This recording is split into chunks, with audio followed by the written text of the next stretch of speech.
અનિલ જ્ઞાન મંદિરની YouTube channel પર હું આપનું હાર્દિક સ્વાગત કરું છું। આ વિડીયોમાં હું તમને ધોરણ 8નો ગુજરાતી વિષય છે એ સમજાવવા જઈ રહી છું। કોઈ કન્યાના જ્યારે મેરેજ થતા હોય, કોઈ દીકરીના જ્યારે લગ્ન થતા હોય છે, ત્યારે લગ્નની વિધિ પૂરી થઈ જાય, જ્યારે એ સાસરે જવા માટે રવાના થાય છે, ત્યારે કન્યા પક્ષના બધા જ લોકો એને શું આપે છે, એ પ્રસંગનું નામ આપણે શું કહી શકીએ? વિદાય, બરાબર ને? કન્યાની વિદાય। પછી ઘણી વખત આપણે આપણા ઘરે કોઈ મહેમાન આવે છે, બરાબર, ત્યારે આપણા ભારતીય સંસ્કૃતિ પ્રમાણે આપણે મહેમાનને એને વડાવવા માટે આપણે છેટ આપણા ફળિયા સુધી, પહેલાંના સમયમાં તો છેટ ગામના ઝાંપા સુધી મહેમાનને વડાવવા માટે જતા હતા, બરાબર। અત્યારે આપણે બની શકે કે એટલું બધું નથી સમય પ્રમાણે થઈ શકતું, તો પણ આપણે આપણા ઘરે કોઈ મહેમાન આવ્યું હોય એને આવજો કહેવા માટે આપણા ઘરના દરવાજા સુધી, ફળિયા સુધી, ડેલી સુધી તો આપણે જતા જોઈએ છીએ। તો અહીંયા એક સરસ મજાનો તમારું ચેપ્ટર 11 છે, એનું નામ કંઈક આવું જ છે, વડાવી બા આવી। હવે કોને વડાવીને બા આવે છે એ બધું જ આપણે કાવ્યમાં આગળ જોઈએ છીએ। કાવ્યનું હેડિંગ બહુ એવું કંઈ હાર્ડ નથી। વડાવી મતલબ વિદાય, અને બા આવે છે, બા વિદાય કરી અને પાછા બા ઘરે આવે છે, એ પરિસ્થિતિ આપણને અહીંયા કાવ્યમાં કવિએ બતાવેલી છે। તો ચેપ્ટર 11 વડાવી બા આવી, સૌપ્રથમ એમના કવિનો પરિચય મેળવી લઈએ। તો એમના કવિ છે ઉસનસ। એમનો જન્મ ઈસવીસન 28/9/1920 અને એમનું અવસાન 7/11/2011। પૂરું નામ જોઈએ તો આપણે કવિ નટવરલાલ કુબેરદાસ પંડ્યા એમનું પૂરું નામ છે, અને ઉસનસ છે એ એનું તખલ્લુસ કહી શકાય, ઉપનામ કહી શકાય। હવે એમનો જન્મ ક્યાં થયો હતો? તો કે વડોદરા જિલ્લાનું જે સાવલી ગામ છે એ ત્યાંના એ વતની હતા। વલસાડની કોલેજમાં તેઓ અધ્યાપક અને આચાર્ય હતા। હવે આપણે એનો સાહિત્ય સર્જન જોઈએ તો પ્રસૂન, નૈપથ્યે, આદ્રા, તૃણનો ગ્રહ, સ્પંદ અને છંદ વગેરે તેમના કાવ્ય સંગ્રહો છે। સોનેટ પ્રકારમાં તેમણે કેટલી સોનેટ માળાઓ આપી છે। વાત્સલ્ય ભાવ નિરૂપતા કુટુંબ ચિત્રો, ગ્રીષ્મ અને વર્ષાના મનોહર પ્રકૃતિ વર્ણનો અને કાવ્યમાંથી સ્ફુરી રહેતું ચિંતન આ કવિની નોંધપાત્ર લાક્ષણિકતાઓ છે। હવે કવિએ જે સોનેટ માળા આપી છે આપણને, સોનેટ કાવ્ય પ્રકારની એમણે રચના કરેલી છે, એની સોનેટ માળા છે, એને બધા જ એમાં સોનેટ કાવ્ય સંગ્રહો એકત્રિત કરેલા છે। હવે એને પોતે જે કંઈ પણ કાવ્ય ની રચના કરી છે એમાં સૌથી વધારે શું આપે છે? તો કે વાત્સલ્ય ભાવ નિરૂપતા કુટુંબ ચિત્રો। આપણને અહીંયા જે કાવ્ય આપેલું છે એ કાવ્યમાં પણ એક કુટુંબ ચિત્રનું જ નિદર્શન થયેલું છે।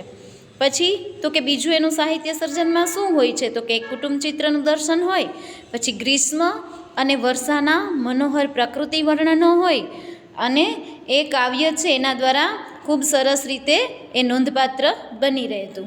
હવે આપણને જે કાવ્ય છે એનો ટૂંકસાર સમજી લઈએ। દિવાળીની રજાઓમાં પોતાના વતનમાં આવેલા પરિવાર પોતાના સંતાનો સાથે રજાઓ પૂરી થતાં પાછા વિદાય થાય છે, ત્યારે બાના હૃદયમાં સ્વજન વિયોગની જે વેદના થાય છે તેનું વર્ણન આ કાવ્યમાં કરવામાં આવ્યું છે। માતા પિતા અને વૃદ્ધ વિધવા ફોઈ વિરહથી વ્યથિત છે। છેવટે બા બધા સંતાનોને વિદાય આપી પાછી વળતી, બા ઘરને ખાલી થઈ ગયેલું જોઈને બહાર પગથિયા ઉપર જ બેસી પડે છે। અહીં કવિ વિરહને એક પાત્ર રૂપે નિરૂપે છે, એ ધ્યાન પાત્ર છે। વાત્સલ્ય વિષયક આ સોનેટમાં કવિએ બાના હૃદયની જ સ્નેહનું તેમજ સંતાન વિરહથી વ્યાપેલા વિષાદનું હૃદયસ્પર્શી નિરૂપણ કરી વર્ણન દ્વારા જ કરુણ રસ નિષ્પન્ન કર્યો છે। કાવ્યનો રસ કહી શકાય તો કયો? તો કે કરુણ રસ। અહીંયા કરુણ રસનું કાવ્ય આપણને આપેલું છે, અને બા દ્વારા અહીંયા કરુણ રસ છે એ આપણને નિપજે છે એવું આપણને કાવ્યમાં બતાવેલું છે। તો કાવ્યની શરૂઆત કરીએ આપણે।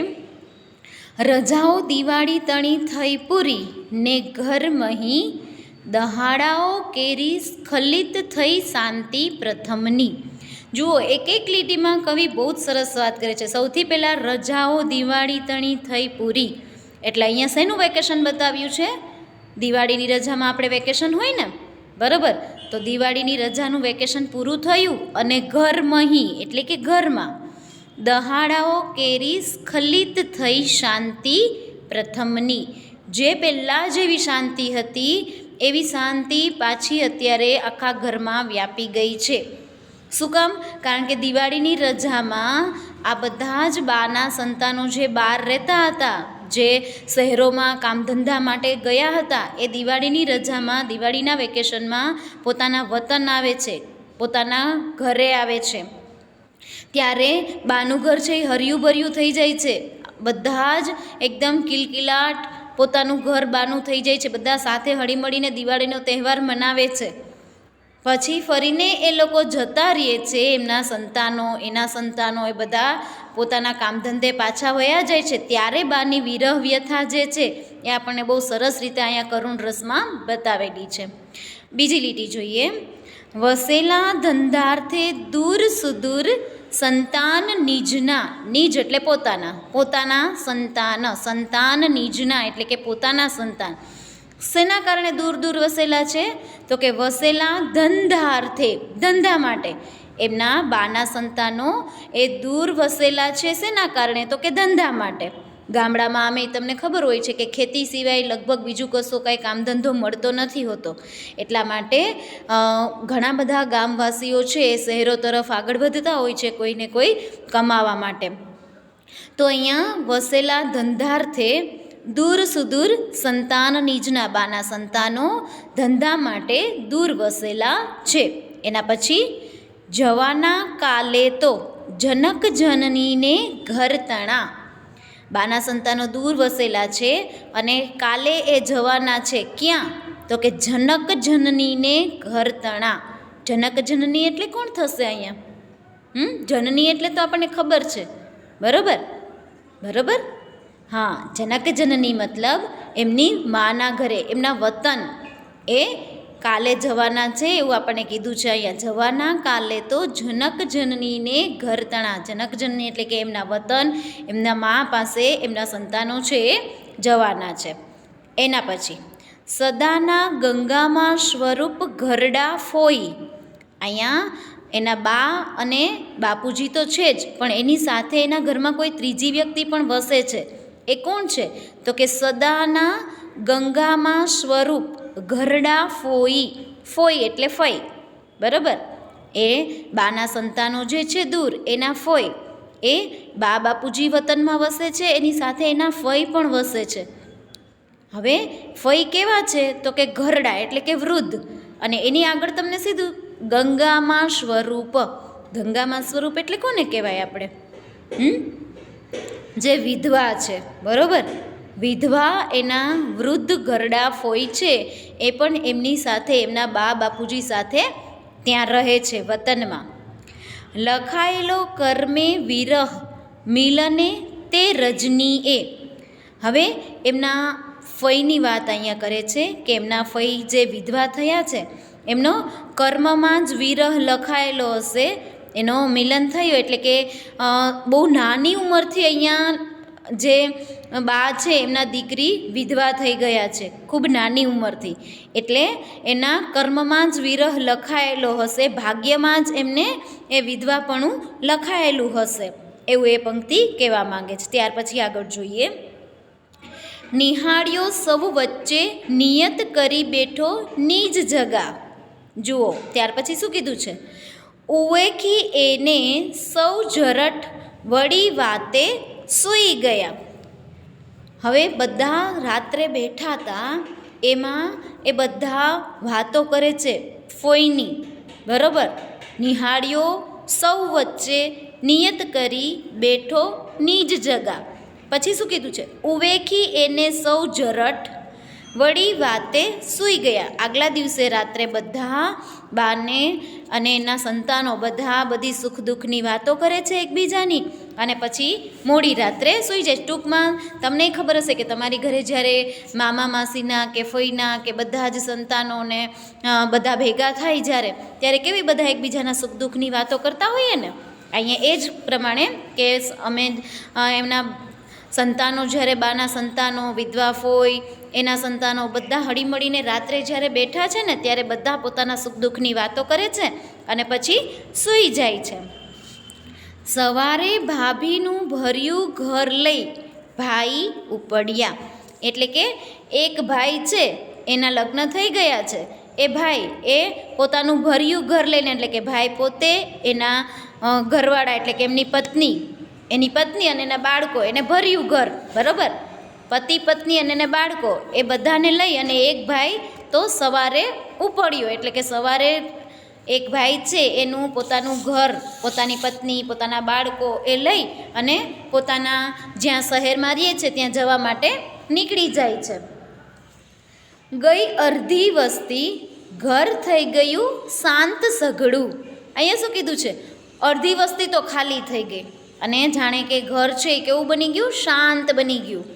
હવે જુઓ કે બાના સંતાનો એ જ્યારે શહેરમાંથી પોતાના ગામમાં આવે છે, પોતાના વતનમાં આવે છે, બાના ઘરે, ત્યારે આખું ઘર હર્યું ભર્યું હતું, કે બાળકોથી ઘર છે એ કિલકિલાટ હતું. અને જ્યારે એક દીકરો એના પરિવારને લઈ, એના પત્ની, એના દીકરાઓને લઈ અને પોતે પોતાના શહેર તરફ જતો રહે છે, ત્યારે બા એમ કહે છે કે અડધી વસ્તી તો ખાલી થઈ ગઈ ઘરમાં.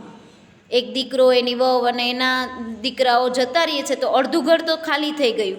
જાણે કે શાંત સઘળું થઈ ગયું, બધા વાતાવરણમાં છે ને શાંતિ છવાઈ ગઈ.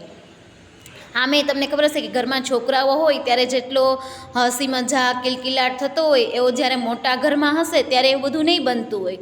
કારણ કે છોકરાઓ છે એ હંમેશા પોતાની ધૂનમાં કાંઈ પણ બોલીએ રાખવું, રમીએ રાખવું એ ચાલુ જ હોય છે. જ્યારે મોટા હોય છે ઘરમાં એને એટલું બધું નથી હોતું બોલવાનું કે મસ્તી મજાક કે. ત્યારે બા એમ કહે છે કે મોટો દીકરો, એની વહુ, એના છોકરાઓ એ લઈ અને એ લોકો જતા રહ્યા પોતાના શહેરમાં જ્યાં રહે છે ત્યાં, તો અડધી વસ્તી તો ખાલી થઈ ગઈ અને જાણે કે ઘર છે એ શાંત બની ગયું. એના પછી બપોરે બે ભાઈ અવર ઉપડ્યા લઈ નીજની. બપોરે બે ભાઈ એટલે કે બાને અહીંયા 3 સંતાનો બતાવેલા છે આપણને. પહેલો દીકરો એની પત્ની અને એના બંને સંતાનોને લઈ અને જતો રહ્યો છે. હવે એ સવારમાં નીકળી ગયો પોતાના શહેર તરફ જવા માટે. હવે બપોરે બીજા બે ભાઈઓ નીકળે છે. બપોરે બીજા બે ભાઈ અવર ઉપડ્યા લઈ નીજની. કોને લઈને નીકળે છે બપોરે બીજા બે ભાઈ? તો એના પછીની પંક્તિમાં જુઓ, નવોઢા ભાર્યાઓ પ્રિય વચન મંદ સ્મિતવતી. નવોઢા એટલે નવી, ભાર્યા એટલે પત્ની. પોતાની પત્નીઓને લઈને એ નીકળે છે. બપોરે બે ભાઈઓ બીજા એ પોતાની નવોઢા એટલે કે નવી વહુ, નવા પરણેલા છે, નવ પરણેલી સ્ત્રી, એને આપણે શું કહીએ? નવોઢા કહીએ. નવોઢા એટલે નવી પરણેલી કોઈ સ્ત્રી હોય એને આપણે નવોઢા કહીએ. તો બપોરે બીજા બે ભાઈઓ પોતાની નવી પરણેલી સ્ત્રીને લઈ અને નીકળી જાય છે. હવે નવી પરણેલી સ્ત્રીઓ છે એની કાંઈક વિશેષતા બતાવેલી છે. કેવી છે એ? તો કે પ્રિય વચન એટલે કે સારું બોલનારી, પ્રિય બોલનારી, મંદ સ્મિતવતી પ્રિય બોલનારી અને ધીમું ધીમું હસનારી. નવી વહુ છે એ કેવી છે? એની લાક્ષણિકતા અહીંયા કેવી બતાવેલી છે? પ્રિય વચન મંદ સ્મિતવતી એટલે કેવી થાય? તો કે એ પ્રિય બોલનારી છે, પ્રિય બોલે છે અને ધીમું ધીમું હસે છે. એવી આ બંને નવી વહુઓ છે. ત્યાર પછી વડાવી બા આવી નીજ સકલ સંતાન ક્રમશઃ. ક્રમશઃનો મતલબ આપણે એક પછી એક એવું કહી શકીએ. ક્રમશઃ મતલબ શું થાય? તો કે એક પછી એક. ક્રમશઃ કોને? તો કે પોતાના સંતાનને. બા પોતાના સંતાનને એક પછી એક વડાવીને આવે છે એવું એ પંક્તિ કહે છે. ફરીથી વડાવી બા આવી, બા વડાવીને આવે છે. કોને? તો કે નિજ સકલ સંતાન. નિજ એટલે પોતાના સઘળા સંતાનોને એક પછી એક વડાવી અને બા આવે છે. ત્યારે બાની સ્થિતિ કેવી છે? એ છેલ્લી લીટી, છેલ્લી પંક્તિ એ ખૂબ અહીંયા બાનો વિરહ બતાવે છે. અહીંયા આપણને બાનું જે કાવ્યમાં કરુણ રસની વાત છે ને એ છેલ્લી લીટીમાં કરુણ રસ ખૂબ આપણને બતાવેલો છે. જુઓ, વડાવી બા આવી નિજ સકલ સંતાન ક્રમશઃ ગૃહવ્યાપી. ગૃહવ્યાપી એટલે ઘરમાં પ્રસરેલ, ઘરમાં વ્યાપેલો. આખા ઘરમાં વ્યાપી ગયો છે, પ્રસરી ગયો. શું પ્રસરી ગયું છે આખા ઘરમાં? તો કે ગૃહ વ્યાપી જોયો વિરહ. આખા ઘરમાં વિરહ છે, દુઃખની લાગણી છે. શું કામ? તો કે એમના બાના સંતાનો છે એ હવે એના ઘરમાં નથી, એ બધા જ ધંધા માટે ક્યાંય ને ક્યાંય જતા રહ્યા છે. હવે ફરીને બા પોતાના ઘરમાં જેવી શાંતિ હતી એવી જ શાંતિ જોઈ અને બા શું થાય છે? તો કે પડી બેસી પગથિયે. આ ઘરમાં વિરહ વ્યાપેલો જોઈ, ઘરમાં પહેલાં જ જેવી શાંતિ જોઈ અને બાને ઘરમાં જવાની ઈચ્છા નથી થતી અને એ પોતાના પગથિયા ઉપર જ બેસી પડે છે. બેસી પડી પગથિયે. જુઓ, પોતાના પગથિયા ઉપર ભાંગી અને બેસી જાય છે. એટલે કે તેને અંદર જવાની, પોતાના ઘરમાં જવાની પણ હિંમત થતી નથી. જ્યારે દીકરાઓ આમ જુઓ તો એક પ્રકારનો વિરહ થાય જ છે વૃદ્ધ લોકોને. પોતાના સંતાનો સાથે પોતે આખી જિંદગી વિતાવી હોય અને એ વૃદ્ધ સમયે એમના સંતાનો જ્યારે ભલે કામ માટે જતા હોય છે, બરાબર, શહેરોમાં જાય છે, ત્યારે જે પોતાના વતનમાં, પોતાના ગામડે વસતા વૃદ્ધ લોકો છે ને, એ પોતાની વિરહ વ્યથા કોઈને કહી નથી શકતા. બરાબર, એવી લાગણી એ અહીંયા આપણને કવિએ વ્યક્ત કરી છે. શબ્દ સમજૂતી જોઈએ. સ્ખલિત થવું એટલે પોતાના સ્થાનેથી ખસવું. ગંગા સ્વરૂપ મતલબ વિધવાના નામ આગળ માનાર્થે વપરાતું વિશેષણ, એને ગંગા સ્વરૂપ કહી શકાય. ઉવેખી એટલે અવગણીને અથવા તો દરકાર કર્યા વિના. જરઠ એટલે કે ઘરડા, વડીલો. નવોઢા એટલે નવી પરણેલી સ્ત્રી અથવા તો નવવધુ. ભાર્યા એટલે કે પત્ની. પ્રિય વચન મંદ સ્મિતવતી એટલે કે પ્રિય બોલનારી અને ધીમું ધીમું હસતી. ક્રમશઃ એટલે કે એક પછી એક. ગૃહવ્યાપી એટલે કે ઘરમાં પ્રસરેલ. હવે આ કાવ્યનું સ્વરૂપ આપણે જોઈએ, વડાવી બા આવી, એ કાવ્યનું સ્વરૂપ જોઈએ તો એ સોનેટ પ્રકારનું કાવ્ય છે. સોનેટ પ્રકારના કાવ્યમાં તમને ખબર હશે કે જે 14 લીટીનું કાવ્ય હોય એને આપણે સોનેટ કાવ્ય કહીએ છીએ, બરાબર. તો અહીંયા આપણી વડાવી બા આવી કાવ્ય છે એ પણ સોનેટ કાવ્ય સ્વરૂપ છે. અહીંયા આપણે કાવ્યની સમજૂતી પૂર્ણ કરીએ છીએ.